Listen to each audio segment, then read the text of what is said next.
Matthew chapter 8. Large crowds followed Jesus as he came down the mountainside. Suddenly, a man with leprosy approached him and knelt before him. "Lord," the man said, "if you are willing, you can heal me and make me clean." Jesus reached out and touched him. "I am willing," he said. "Be healed." And instantly the leprosy disappeared.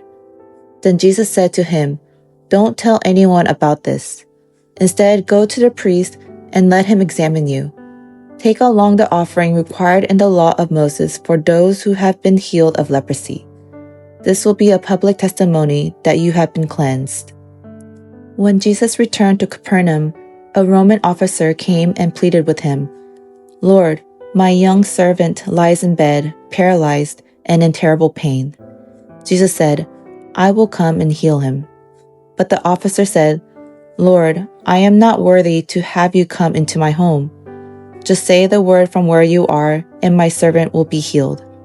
I know this because I am under the authority of my superior officers, and I have authority over my soldiers. I only need to say, 'Go,' and they go, or 'Come,' and they come. And if I say to my slaves, 'Do this,' they do it." When Jesus heard this, he was amazed.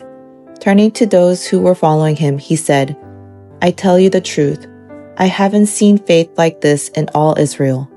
And I tell you this, that many Gentiles will come from all over the world, from east and west, and sit down with Abraham, Isaac, and Jacob at the feast in the kingdom of heaven. But many Israelites, those for whom the kingdom was prepared, will be thrown into outer darkness, where there will be weeping and gnashing of teeth."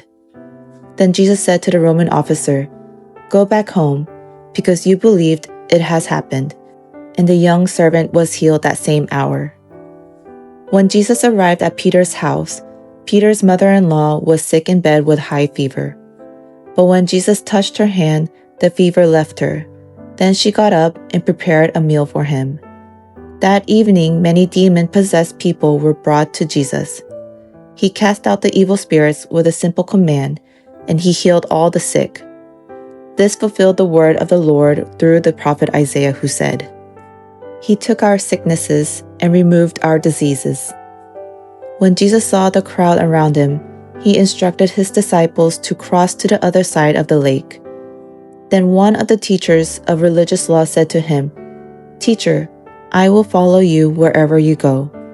But Jesus replied, "Foxes have dens to live in, and birds have nests, but the Son of Man has no place even to lay his head." Another of his disciples said, "Lord, first let me return home and bury my father." But Jesus told him, "Follow me now. Let the spiritually dead bury their own dead." Then Jesus got into the boat and started across the lake with his disciples. Suddenly, a fierce storm struck the lake with waves breaking into the boat. But Jesus was sleeping. The disciples went and woke him up, shouting, "Lord, save us! We're going to drown." Jesus responded, "Why are you afraid? You have so little faith." Then he got up and rebuked the winds and waves, and suddenly there was a great calm. The disciples were amazed. "Who is this man?" they asked. "Even the winds and waves obey him."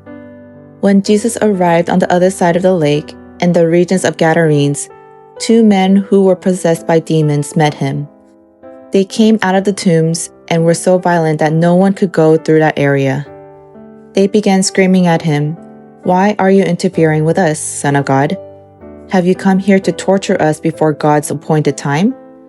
There happened to be a large herd of pigs feeding in the distance, so the demons begged, "If you cast us out, send us into that herd of pigs."